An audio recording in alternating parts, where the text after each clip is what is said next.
نحمده ونصلي على رسوله الكريم أما بعد فأعوذ بالله من الشيطان الرجيم بسم الله الرحمن الرحيم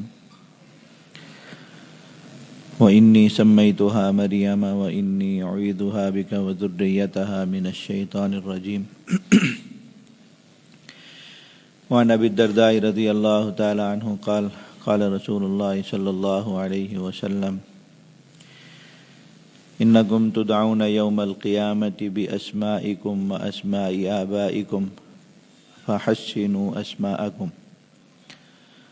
صدق الله مولانا العظيم وصدق رسوله النبي الكريم اللهم صل وسلم وبارك على سيدنا مولانا محمد وعلى آل سيدنا مولانا محمد كما تحب وترضى عدد ما تحب وترضى.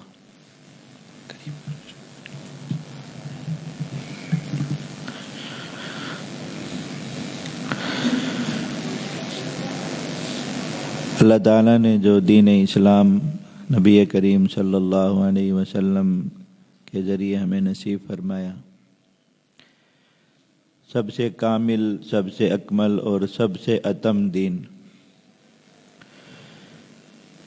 اور انسانی زندگی کے جتنے بھی مراحل ہیں میں سے ہر مرحلے کو انسان اللہ رب العزت کی مرضی کے مطابق، اللہ رب العزت کے پسندیدہ طریقے کے مطابق کیسے گزارے، ہمارے دین میں ہر لمحے کی اور ہر مرحلے کی رہنمائی مکمل فراہم کی گئی. اس لیے اللہ رب العزت نے قرآن مجید میں خود ارشاد فرمایا وَلَا رَطْبٍ وَلَا يَابِسٍ إِلَّا فِي كِتَابٍ مُبِينٍ. ہر بات اللہ رب العزت نے اس واضح کتاب میں بیان فرما دی. انسان زندگی میں مختلف مراحل جو گزارتا ہے، اس کے کسی وقت میں اس کے حقوق، ہر مرحلے کے میں انسان کے کچھ حقوق دوسروں پر اور کچھ دوسروں کے حقوق اس انسان پر عائد ہوتے ہیں. اور کامیاب انسان وہی ہے جو اللہ رب العزت کے حقوق کو بھی کامل طریقے سے ادا کرے اور بندوں کے جو حقوق اس کے ذمہ لازم ہیں انہیں پورا ادا کرے. اور اس انسان کے جو حقوق لوگوں پر ہیں ان کے باب میں جہاں لوگوں کی طرف سے کوتاہی ہوتی رہے تو معافی اور صبر کے ساتھ وقت گزارتا چلا جائے. اللہ رب العزت ان حقوق کے بدلے میں اسے آخرت میں بہت بڑا مقام اور مرتبہ عطا فرماتے. نبی کریم صلی اللہ علیہ وسلم نے حضرات صحابہ کرام کو تاکید فرمایا کہ بعد کے آگے حالات ایسے آنے والے ہیں کہ تم سے حقوق طلب تو کیے جائیں گے کہ تم لوگوں کے حقوق پورے ادا کرو، تمہارے حقوق ادا کرنے والے نہیں ہوں گے. تو صحابہ کرام پوچھا یا رسول اللہ ہم اس وقت میں کیا کریں، کیا طرز عمل اختیار کریں؟ فرمایا جو تمہارے ذمے وہ تو پورا کرتے چلے جاؤ، اور جو لوگوں کے ذمے تمہارا ہے اس پر صبر کرتے چلے جاؤ، اللہ رب العزت اس سے بہتر چیز تمہیں عطا فرما دیں گے. تو انسان اپنے اوپر جو لازم حقوق ہیں دوسرے لوگوں کے، اللہ کے بندوں کے، جس رشتے کے بھی ہوں، جس تعلق کے بھی ہوں، ان کے بارے میں تو ساری زندگی قید میں اور پابندی میں ہے کہ اسے ہر حال میں ان حقوق کو ادا کرنا ہی ہے. اور اپنے جو حقوق اس نے لوگوں سے وصول کرنے اس کے بارے میں اللہ رب العزت نے اسے تعلیم ارشاد فرما دی، اور نبی کریم صلی اللہ علیہ وسلم نے کہ جو مل جائے لیتے جاؤ، جو نہ ملے اللہ رب العزت پر چھوڑتے جاؤ، اللہ رب العزت تمہیں اس کا بہتر بدلہ عطا فرما دے. تو مومن کو زندگی کے ہر لمحے میں یہ فکریں طاری رہنا بچی ہے. اس کا پورا دین ہے کہ اس وقت میں، اس لمحے موجود میں اللہ کا کیا حق میرے اوپر عائد ہے اس وقت میں، تو اس میں مجھ سے کوتاہی نہ ہو جائے، میں اللہ تعالیٰ کا حق پورا ادا کروں. اس لیے کہ بندہ اللہ رب العزت کی اتنی نعمتیں کھاتا ہے، اتنی اللہ رب العزت کی دی ہوئی چیزیں استعمال کرتا ہے، اتنے اللہ رب العزت کے اس پر احسانات ہیں، اللہ رب العزت کے حقوق میں کوتاہی کی کوئی مجال نہیں ہے، کوئی گنجائش نہیں. تو ہر وقت انسان اس فکر میں رہے کہ اس وقت پتہ کرتا رہے، جاننے کی کوشش کرتا رہے کہ اس وقت میں اللہ تعالیٰ کا کیا حق مجھ پر عائد. اور دوسرا زندگی کے ہر لمحے میں، ہر معاملے میں یہ دیکھے کہ اس وقت اللہ کے کون سے بندے ایسے ہیں کون کون سی رشتہ داریاں، کون کون سے تعلقات، کون کون سے عہد، معاہدے، عقود ایسے ہیں جن کی پاسداری میں کچھ لوگوں کے حقوق مجھ پر لازم ہے کہ میں ادا کروں۔ تو اس وقت میں جس کا جو حق مجھ پر لازم ہے میں تو اپنی پوری کوشش کر کے وہ ادا کروں گا، لیکن معاملہ الٹا ہے انسان کا۔ اللہ رب العزت سے جو لینا ہے اس کی فکر میں ہر وقت ہے انسان، ہر وقت اپنے استحقاق سے بھی بڑھ کے، اپنی ضرورت سے بھی بڑھ کے ہر وقت یہ فکر ہے کہ اللہ سے یہ لینا ہے، یہ لینا ہے، یہ لینا ہے، وہ مجھے ملتے رہنا چاہیے، بلکہ زیادہ ملتے رہنے دے۔ جو اللہ کو دینا ہے اس کے بارے میں خاموشی، اس کے بارے میں اگر بات کی جائے تو ہر انسان کی زبان پہ ایک ہی کلمہ ہے کہ اللہ تعالیٰ بہت غفور الرحیم۔ اور اسی طرح انسانوں کے جو حقوق ہیں، بندوں کے حقوق ہیں، ان کے بارے میں ہر وقت کا رونا، ہر وقت کا کڑنا، ہر وقت کا شکوہ، ہر وقت کا گلہ ہر انسان کی زبان پہ ہے۔ ماں باپ کی بات آ جائے تو اولاد کی زبان پہ ہر وقت شکوہ ہے کہ ماں باپ حقوق ادا نہیں کر رہے، اور جب یہی شخص ماں باپ بن گیا، اب اولاد کے بارے میں ہر وقت اس کی زبان پہ شکوہ ہے کہ اولاد میرے حقوق ادا نہیں کر رہے۔ ہم جب خود کسی کی اولاد تھے تو اور ہیں تو اگر ان جو والدین کے حقوق ہمارے ذمے، اصل فکر کی بات یہ تھی کہ ہمیں ہر وقت یہ بخار رہتا، ہر وقت یہ پریشانی رہتی کہ والدین کے حقوق ہم سے ادا ہو رہے ہیں یا نہیں ہو رہے۔ والدین کے ذمے ہمارا جو کچھ ہے وہ دے رہے یا نہیں دے رہے۔ ان کے احسانات اتنے زیادہ ہیں کہ اگر ان سے کوئی کوتاہی اگر اس میں کوئی ہوئی بھی ہے تو وہ کوتاہی ان کے احسانات کے مقابلے میں کچھ نہیں رہتی، لیکن ہمارے ذمے جو حقوق تھے ہم نے پورے دیے نہیں تھے۔ بخار اصل میں یہ ہونا چاہیے تھا، لیکن جب تک والدین حیات ہیں دنیا میں، اولاد اسی بخار میں مبتلا ہے کہ والدین میرے حقوق ادا نہیں کر رہے۔ جب اللہ رب العزت خود کسی کا ماں باپ بنا دے انسان کو تو اب پریشانی، فکر اور بخار کی بات یہ تھی، اور ہر وقت یہ ایک پریشانی رہنی چاہیے تھی کہ اللہ رب العزت نے یہ جو اولاد دی امانت، ہمارے ذمے ان کی بہت سے حقوق ہیں، بہت سی ذمہ داریاں ہیں، دنیا کی بھی آخرت کی بھی۔ ہم ان ذمہ داریوں پورے اترتے یا نہیں اترتے؟ لیکن اس وقت میں بخار یہ بس بچے تھوڑے سے بڑے ہوتے گئے، بچے اب ہماری کوئی فکر نہیں کر رہے، بچے ہماری بات نہیں مان رہے، بچے ہمارے حقوق ادا نہیں کر رہے، بچے بدلہ ہوتا ہے، تبادلہ۔ جو انسان اپنی ادائیگیوں کی فکر میں رہتا ہے اس کی ادائیگیاں اللہ تعالیٰ کرواتے ہیں، دنیا کی بھی آخرت کی بھی، کہ میں نے ادا کیا کرنا ہے۔ ہر وقت اسی فکر میں اللہ کی نسبت سے کیا ادا کرنا ہے، مخلوق کی نسبت سے کیا ادا کرنا ہے۔ جو انسان اللہ رب العزت کو ادائیگیوں کی فکر میں رہے کہ میں نے اللہ کو یہ دینا ہے، اللہ تعالیٰ نے اسے جو کچھ دینا ہے اس کے مانگے بغیر اللہ رب العزت اسے عطا فرماتے، اور اس کے استحقاق سے ضرورت سے بہت بڑھ کے عطا فرماتے، اس کے لیے رونا نہیں پڑتا۔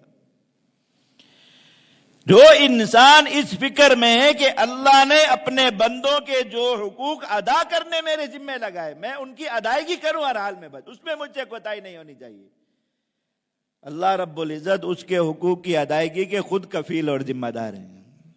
اس کو آہیں نہیں بھرنی پڑتی، اس کو رونا نہیں پڑتا، اس کو شکوے نہیں کرنے پڑیں گے، اللہ رب العزت خود ادا۔ اس کو جتنی عزت چاہیے اللہ رب العزت اس سے بڑھ کے اسے عطا فرمائے، جتنی راحت چاہیے اللہ رب العزت اس سے بڑھ کے اسے عطا فرمائے۔ آپ دیکھیں دنیا میں جو لوگ اپنی اولاد کے جو والدین اپنی اولاد کے حقوق ادا کرتے ہیں، صحیح معنوں میں ادا کرتے ہیں، اپنے آپ کو اللہ رب العزت کے سامنے مسئول سمجھ کے، جواب دہ سمجھ کے ادا کرتے ہیں، انہیں آہیں نہیں بھرنا پڑتی اولاد کی بے سلوکی۔ اللہ رب العزت اولاد کو خود مسخر فرماتے ہیں۔ نبی یہ تو باپ اور اولاد کی بات ہے، اللہ کے نبی صلی اللہ علیہ وسلم نے تو کسی دوسرے مسلمان کے حقوق کی فکر کرنے، اس کی بزرگی کی فکر کرنے والے شخص سے کیا وعدہ فرمایا کوئی جوان مسلمان اسی بزرگ کی عزت کرتا ہے، اس کے دین، ایمان اور اسلام کی وجہ سے اس کے بڑھاپے میں اللہ رب العزت اس کے بڑھاپے کے وقت میں اس کے لیے ایسے لوگوں کو خود مسخر فرماتے جو اس کی عزت کریں گے۔ اللہ قید اللہ لہ من یکرمہ عند سنہ، اللہ تعالیٰ خود پکڑ کے لے آئیں گے ایسے لوگوں کو۔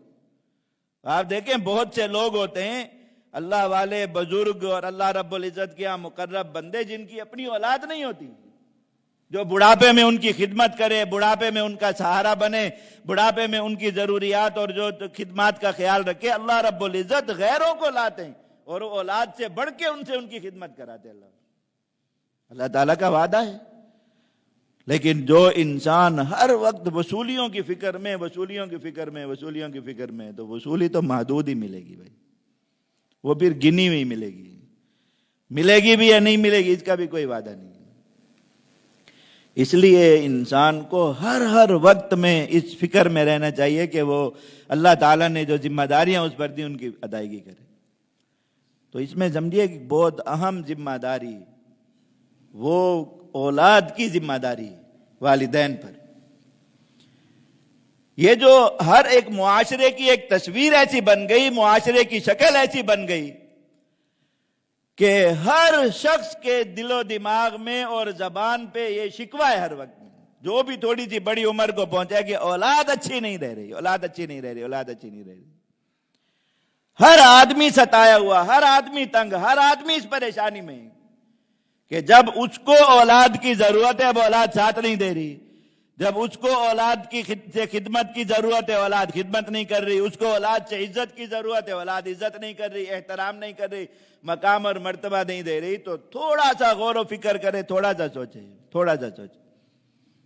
کہ کہیں بدلہ تو نہیں ہو رہا، یہ جو کچھ ہو رہا ہے کہیں مکافات عمل تو نہیں، یہ جو کچھ ہو رہا ہے یہ کہیں قدرت کا انتقام تو نہیں، کہ یہ اولاد اللہ تعالیٰ نے جب دی تھی اس کے حقوق لازم فرمائے تھے، ذمہ داریاں اس کے بارے میں لازم فرمائی تھی، ان ذمہ داریوں کو پورے طور پہ ادا کیا یا نہیں کیا، اور خاص طور پہ اس اولاد کے دین اور اس اولاد کی تربیت سے متعلق جو ذمہ داریاں تھی وہ ادا کی یا نہیں کی۔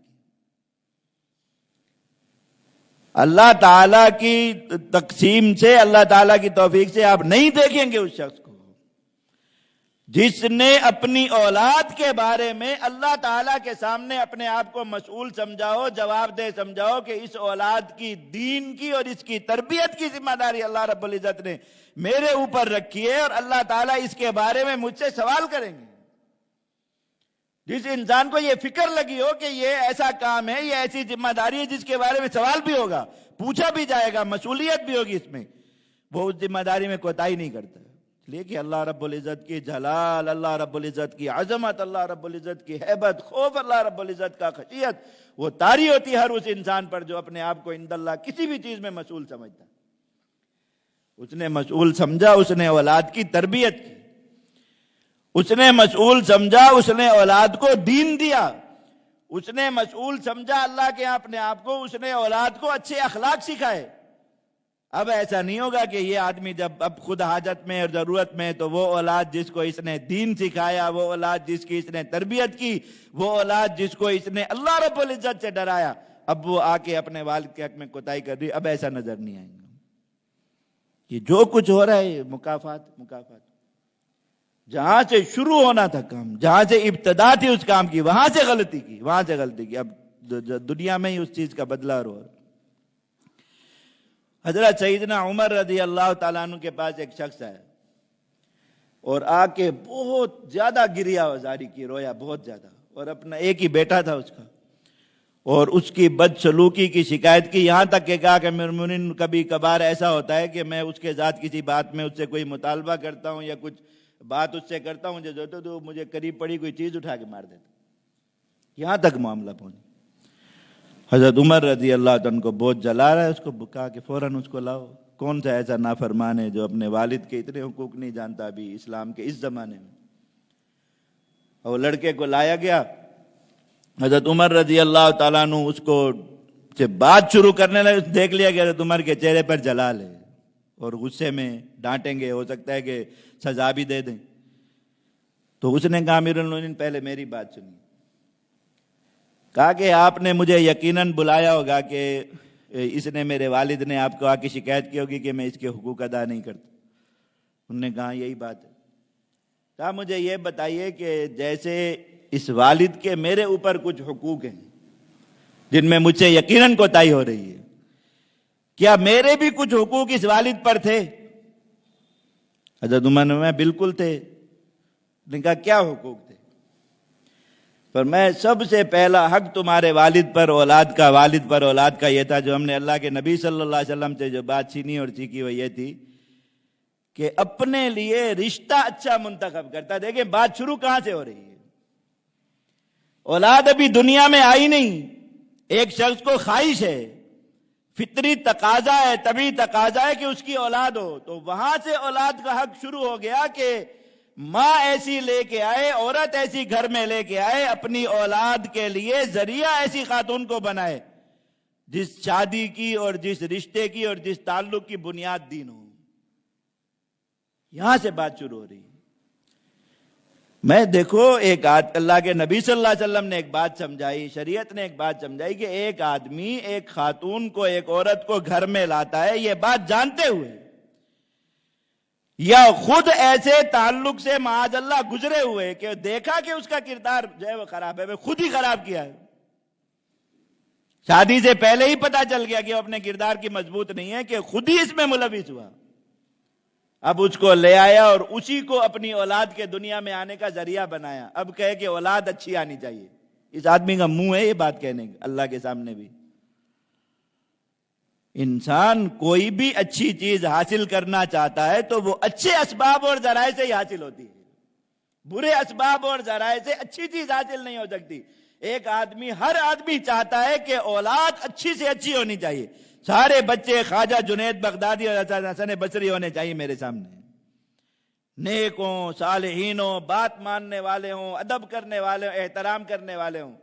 بدکار عورت گھر میں لاتا ہے جانتے ہوئے، بدتمیز عورت گھر میں لاتا ہے جانتے ہوئے، بد زبان عورت گھر میں لاتا ہے جانتے ہوئے، بد دین عورت گھر میں لاتا ہے جانتے ہوئے، پھر کہتا نہیں اس سے جو اولاد ہونی چاہیے وہ بہت دیندار ہونی چاہیے، اس سے جو اولاد ہونی چاہیے وہ بہت بااخلاق ہونی چاہیے، اس سے جو اولاد ہونی چاہیے وہ بہت باادب ہونی چاہیے۔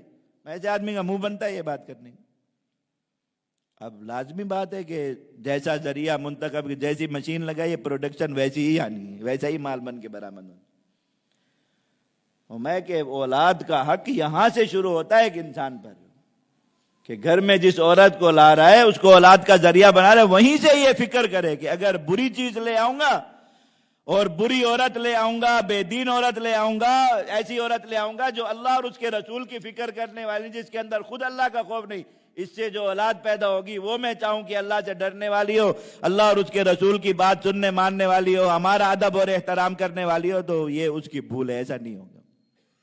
یہاں سے شروع ہے کام۔ اس نے کہا پھر آگے امیر المومنین، میں آگے یہ ہے کہ جب اولاد ہو جائے تو اس کا نام اچھا رکھے، اچھا نام رکھے اس کا، اس لیے کہ نام کا انسان کی طبیعت پر بہت زیادہ اثر ہوتا ہے اور بہت زیادہ پرتور عکس پڑتا ہے انسان کی طبیعت اور مزاج پر اس کے نام کا۔ ایک آدمی کا نام اچھے معنی والا ہو اور ایسا ہو کہ اس نام سے اس کی معاشرے میں عزت بنے، نہ یہ کہ لوگ اس کو اس نام سے حقارت اور ذلت کے ساتھ پکاریں۔ جو آدمی بچپن سے ہی یہ دیکھے کہ اس کے نام کو لوگ حقارت اور عزت کے ساتھ پکارتے، اس کے دل میں اپنے نفس کی تذلیل آتی ہے۔ جس شخص کو آپ بچپن سے ہی ذلت نفس کا عادی بنا دے وہ کبھی بھی بڑا ہو کے اچھا انسان نہیں بن سکتا ہے۔ اس لیے اولاد کو تعدیب کرنے کا حکم دیا گیا کہ بوقت ضرورت مار سکتے، گالی دینے سے منع کیا، اس لیے کہ گالی دینے سے انسان کے نفس میں ضلالت پیدا ہوتی ہے، رذالت پیدا ہوتی ہے، خست پیدا ہوتی ہے۔ جس آدمی کی خود اپنی نظر میں عزت نہ رہے اس کو پھر بعد میں اس چیز کی کوئی فکر نہیں ہوتی کہ میں لوگوں کی نظر میں معزز ہوں، وہ ہر ایسا کام کرتا ہے جس سے اس کو کوئی پرواہ نہیں ہوتی کہ لوگ اس پہ اچھا کہتے مجھے یا برا کہتے۔ یہ تربیت بچپن سے ہی بچوں کی شروع ہوتی ہے اور اس کا آغاز اس کے نام سے ہوتا ہے۔ یہ جو بچوں کے برے برے القاب رکھ دینا، ایسے حقارت والے ان کو نہ والدین ہی خود رکھ دیتے، کسی بچے کی کسی بیماری پر، کسی عادت پر، کسی عیب پر اس کا کوئی ایسا برا نام رکھ دیتے کہ لوگ سب اس کو اسی نام سے پکارتے ہیں۔ ایسا انسان یاد رکھیے کبھی بھی بڑا ہو کے اچھا انسان نہیں بن سکتا، کہ اچھی تربیت کرنے کی کوشش کرے پھر بھی نہیں ہو سکتا۔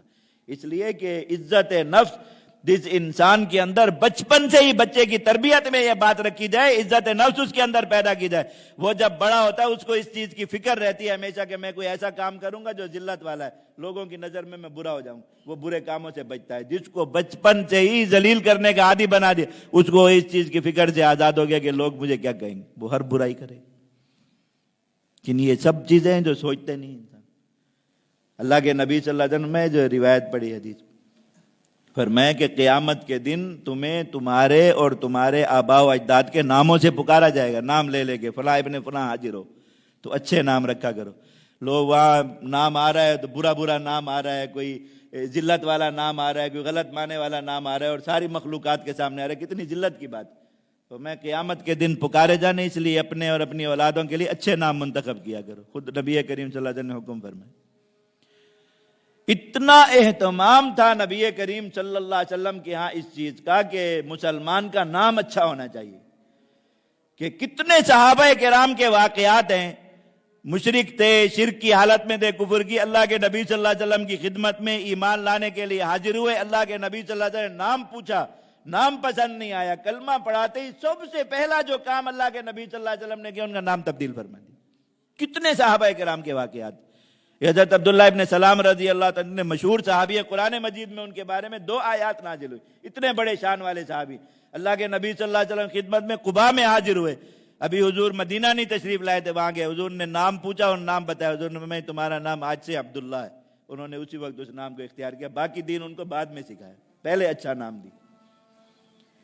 اس سے کیا تاکید فرمائی کہ دیکھو تم اپنی اولاد کو اچھے اخلاق دینا چاہتے ہو، اچھے آداب دینا چاہتے ہو، اچھی تربیت دینا چاہتے ہو، اس کا آغاز یہاں سے کرو کہ سب سے پہلے انہیں اچھا نام دو، عزت والا نام دو۔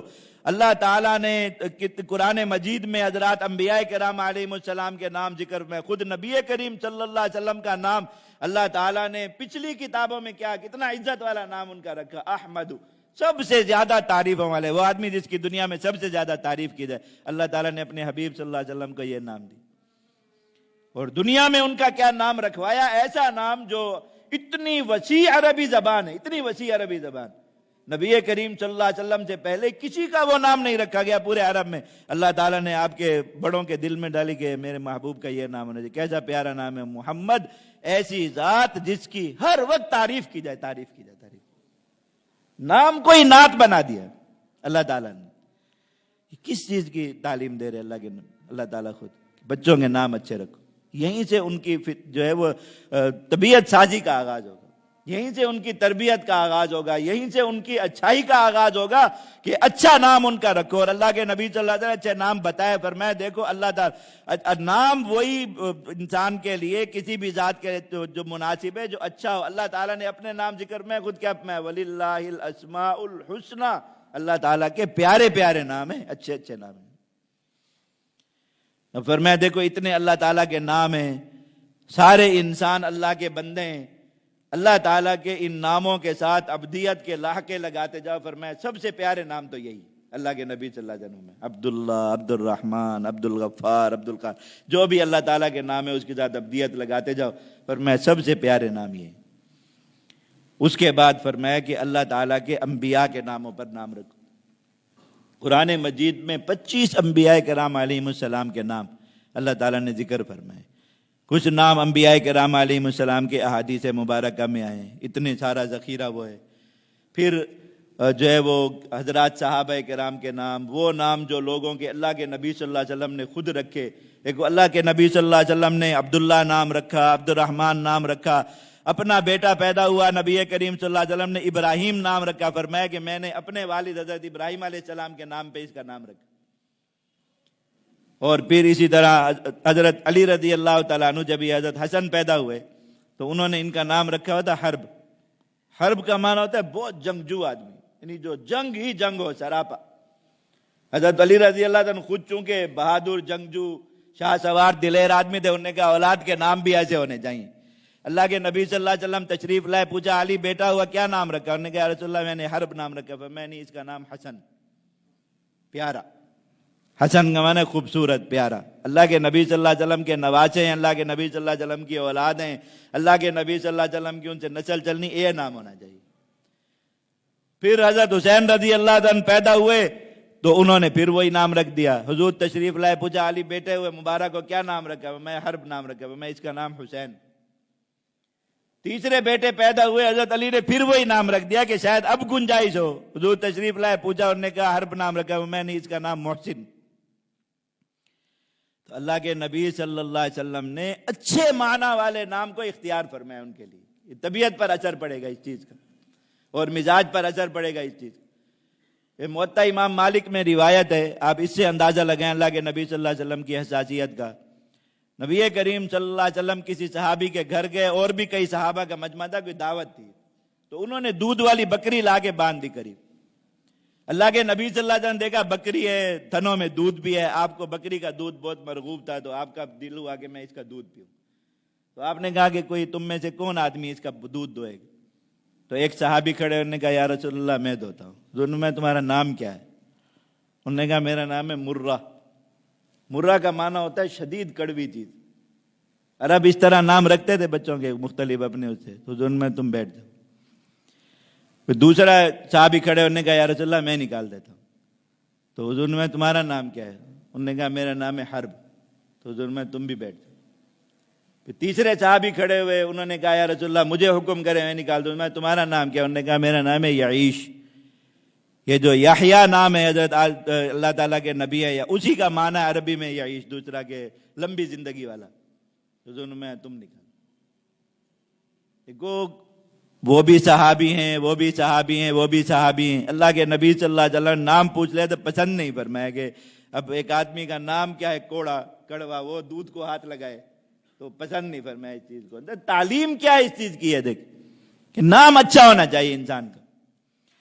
اب مسلمانوں کے پاس اتنا ذخیرہ موجود ہے, اللہ کے نبی صلی اللہ علیہ وسلم کی تعلیمات موجود ہے, لیکن ہر گھر کی کہانی, ہر گھر کی.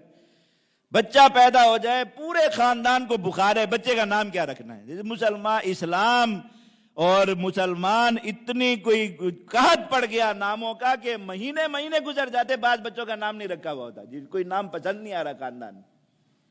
اور ناپسندیدگی کی وجوہات کیا ہیں ساری؟ سب سے پہلی اول نمبر وجہ ناپسندیدگی کی یہ ہوتی ہے کہ جی نام اولڈ ہے, پرانا ہے, کوئی نیا نام ہونا چاہیے, نیا نام ہونا چاہیے.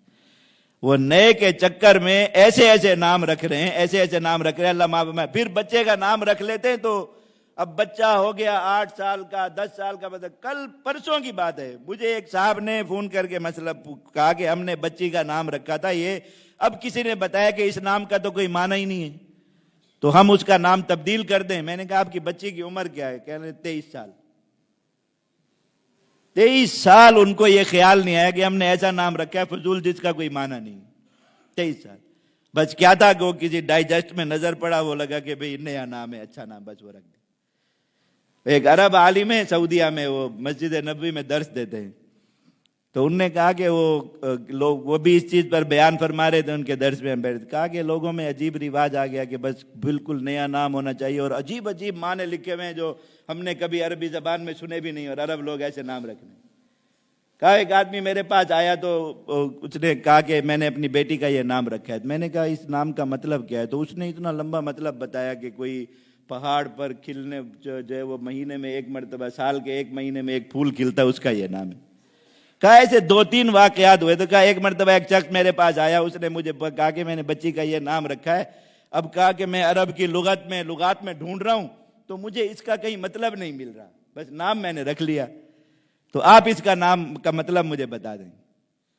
تو کہا کہ اب میں نے بھی کہا کہ جب اس نے خود اتنی لغات میں تلاش کیا نہیں ملا, اور عربی کا ایسا لفظ ہے جو میں نے سنا نہیں, کہا میں نے اس کو کہا کہ اس کا مطلب ہے لومڑی کی کالی دم میں جو چند سفید بال ہوتے ہیں وہ. کیا پریشان ہو کے بیٹھا ہوا ہے کہ بھئی اس نام کا کیا کروں, اب اس نام کو کہاں ماروں. کہا کہ لومڑی کی پوری دم کالی ہے, اس میں جو چند سفید بال ہوتے ہیں نا, اس کو عربی میں یہ کہتے ہیں. انہوں نے ایسی مزاح وہ بات کی. ایک لوگوں کے ایک عام طور پر یہی ایک مزاج بنا ہوا ہے, ایسے عجیب و غریب نام ہیں جو دنیا کی کسی زبان میں نہیں, کسی زبان میں. اور اس سے بڑا مذاق یہ شروع ہو گیا, اللہ تعالیٰ معاف فرمائے, کہ قرآن مجید اٹھاتے اور اس میں کوئی بھی لفظ ایسا جو تھوڑا سا باقی لفظوں سے الفاظ سے جدا لگے وہ نام رکھ دیتے. اب اس کا مطلب کیا ہے, قرآن مجید میں وہ کس تناظر میں ہے, کچھ نہیں. اتنے عجیب و غریب لطائف ہیں جس کے کہ یہ نام رکھنے کے معاملے میں. تو سب سے پہلا مسئلہ ہے. دوسرا مسئلہ یہ ہے کہ جی خاندان میں فلاں آدمی کا یہ نام موجود ہے. اللہ کے بندو حضرات, صحابہ کرام کے صرف بہن بھائیوں کے گھروں میں دیکھو, جو صحابہ کرام آپس میں بھائی ہیں, آپس میں بہنیں, یا ایک صحابی کے گھر میں ایک صحابی کی 2-2 3-3 شادیاں ہیں. تو ایسا بھی ہے کہ ایک بیوی سے ایک بیٹا ہے، اس کا نام ہے محمد، دوسری بیوی سے بیٹا ہے، اس کا نام ہے محمد، تیسری بیوی سے بیٹا ہے، اس کا بھی نام ہے محمد. ایک ہی صحابی کے گھر میں ایک ہی احمد نام ہے. ہر بھائی کے گھر میں جو ہے وہ ایک ایک احمد موجود ہے. عائشہ نام ہے بیٹی کا، زینب نام ہے بیٹی کا، تو ہر گھر کے اندر وہ موجود ہے. کسی کو اس چیز کی کوئی پریشانی نہیں کہ جی جمع ہو گئے. یہ خود امام غزالی رحمت اللہ علیہ کتنے بڑے امام ہیں، آپ ان کا نام پڑھیں، محمد بن احمد بن محمد بن، 3 نسلوں تک جو ہے محمد اور احمد جا رہے ہیں، 3 نسلوں تک کوئی کسی کو پریشانی نہیں. ہر گھر کے اندر انبیاء کے ناموں والے بچے ہوں، صحابہ کرام کے ناموں والے بچے نہیں، ڈراموں کے ناموں والے بچے ہوں. ڈائجسٹ آپ نے جس بچے کا نام ڈرامے میں دیکھ کے رکھا ہے، آپ یہ کہیں یہ بچہ بڑا ہو کے ڈرامے باز نہ بنے، کچھ اور بنے. آپ نے نام ہی اس کا ڈرامے میں دیکھ کے رکھا ہے. آپ نے نام اس کا ناول میں، جھوٹی کہانی میں، قصے میں دیکھ کے رکھا ہے. آپ کہیں آپ کا بچہ بڑا ہو کے جھوٹ نہ بولے. بالکل تو ایک معیار اپنا ہے نا، ایک معیار. اللہ کے نبی صلی اللہ علیہ وسلم پوری یہ تعلیم فرما گئی. تو بہت زیادہ اس بارے میں کوتاہی. اللہ کے بندو، اتنے پیارے پیارے نام ہیں اللہ تعالیٰ کے، ان کے ساتھ اپنے بچوں کے نام رکھو. اس سے بہتر نام اور کیا ہو سکتا؟ کتنے پیارے پیارے نام ہیں اللہ تعالیٰ کے انبیاء کے، ان ناموں کے ساتھ اپنے بچوں کے نام رکھو. کتنے پیارے پیارے نام ہیں نبی کریم صلی اللہ علیہ وسلم کے، اپنے صفاتی نام اتنے جارے، ان کے ساتھ اپنے بچوں کے نام رکھو. صحابہ کرام کی اتنی بڑی جماعت ہے، اللہ کے نبی صلی اللہ علیہ وسلم نے جن جن کے ناموں کو باقی رکھا ہے اپنی زبان مبارک سے ادا فرمائے، بس وہ سند ہوگی کہ وہ نام اچھا ہے، تو ان کے ناموں پہ نام رکھو. ختم نہیں ہوتے نام، لیکن بس اسی فکر میں کہ بچے کا نام بالکل الگ ہونا چاہیے، بالکل جدا ہونا چاہیے. ایسے ایسے برے برے معنی والے، برے برے مطلبوں والے، یا بالکل بے معنی بے مطلب نام رکھے بس بچوں کی جو ہے وہ ابتدائی جڑی ان کی خراب کر رہے ہیں. یاد رکھیے یہ والدین کی طرف سے بچوں کے حقوق میں بہت بڑی کوتاہی، بہت بڑی کوتاہی. تو وہ بات وہاں حضرت عمر رضی اللہ عنہ کے قصے سے شروع ہوئی. انہوں نے کہا دوسرا حق یہ ہے کہ اچھا نام رکھتا ہے تمہارا. اور میں پھر اس نے عرض کیا امیر المومنین، اور انہوں نے کہا اگلا حق یہ تھا کہ تمہیں اللہ کی کتاب سکھاتا اور اللہ کا خوف دلاتا، تاکہ تم اللہ کی کتاب کے مطابق زندگی گزارتے اور اللہ سے ڈرتے تو حقوق ادا کرتے، بندوں کے بھی اور اللہ کے بھی.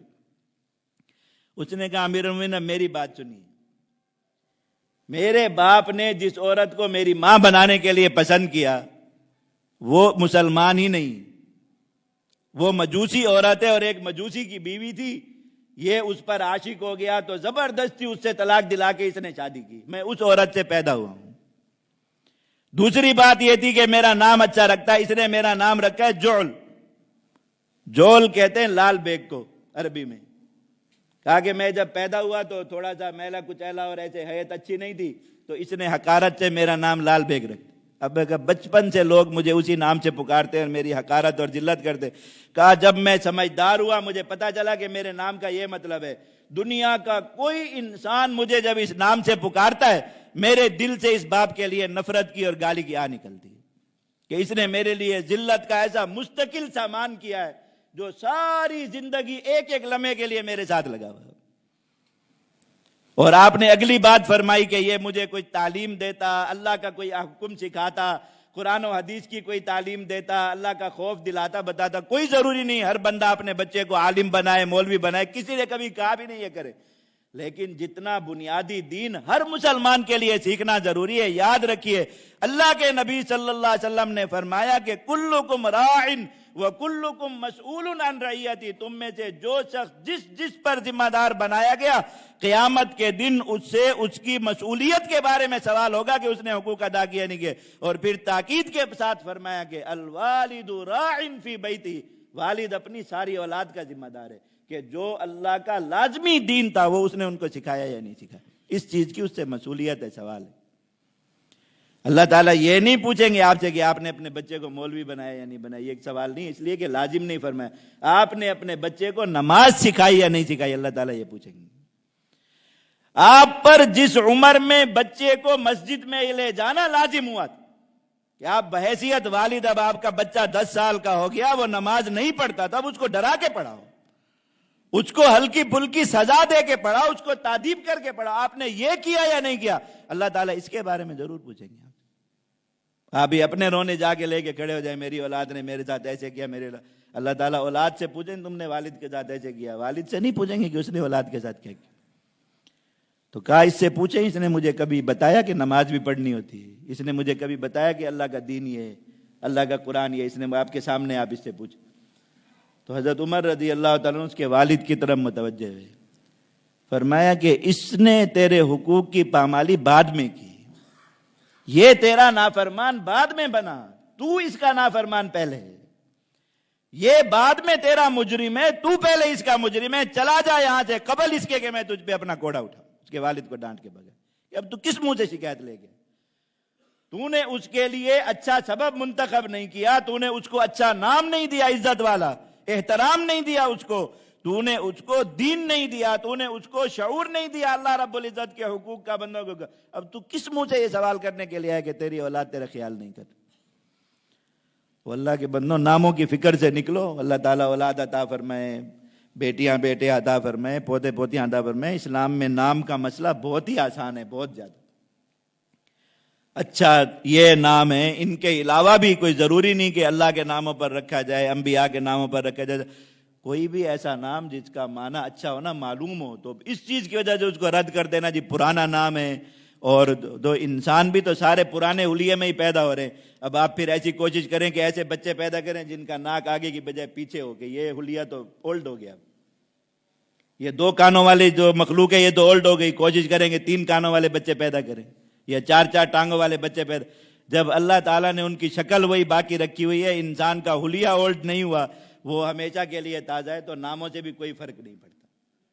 لیکن آپ اگر یہیں سے آغاز کریں گے اولاد کی اچھے اس کے حقوق کی ادائیگی کا، کہ اولاد کو اچھا نام دے دیں، اللہ کے ہاں پسندیدہ نام دے دیں، اور اس چیز کی وجہ سے کہ یہ اللہ اور اس کے رسول کے ہاں پسندیدہ نام ہے اس لیے ہم اولاد کو دے رہے ہیں، تو تربیت کی پہلی سیڑھی یہیں سے طے ہو جائے، اور اس کے بعد یہ چیز ہے انشاءاللہ اس پہ آئندہ سے بات کریں گے کہ پھر اولاد کی دینی تربیت میں کیا کیا چیزیں ایسی ہیں جو قطعی طور پر مسئولیت ہے والدین کی، جس سے والدین جو ہے وہ ان کو مفر نہیں ہے، وہ اس کو ادا کریں، اس کے بعد پھر سوال کریں کہ اولاد ان کے حقوق ادا کر رہی ہے یا نہیں کر رہی۔ اللہ رب العزت ہم سب کو توفیق نصیب فرمائے۔